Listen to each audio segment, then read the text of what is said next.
kasih kepada teman-teman semua, kepada seluruh stakeholder yang support pada program CSR Pertamina, juga pada hari lingkungan ini. Mudah-mudahan kita semua bisa senantiasa bekerja sama, kita semua bisa melestarikan lingkungan.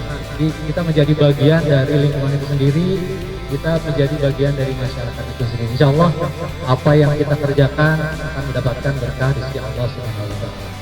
Barang siapa yang mencintai kepada manusia dan sesama, insya Allah Allah akan mencintai kita semua.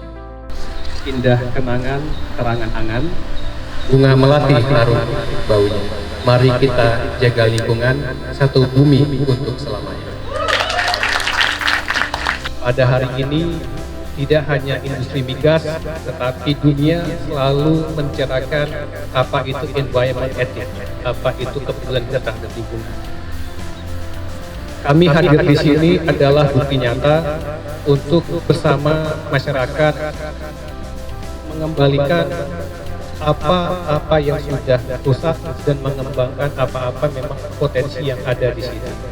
Besar harapan kami bukan hanya tuntungnya yang kembali normal habitatnya, tetapi juga perekonomian masyarakatnya juga ikut berkembang.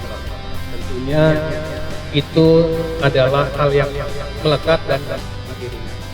Dan kami sangat bangga bersama teman-teman yayasan ikut berada di dalamnya.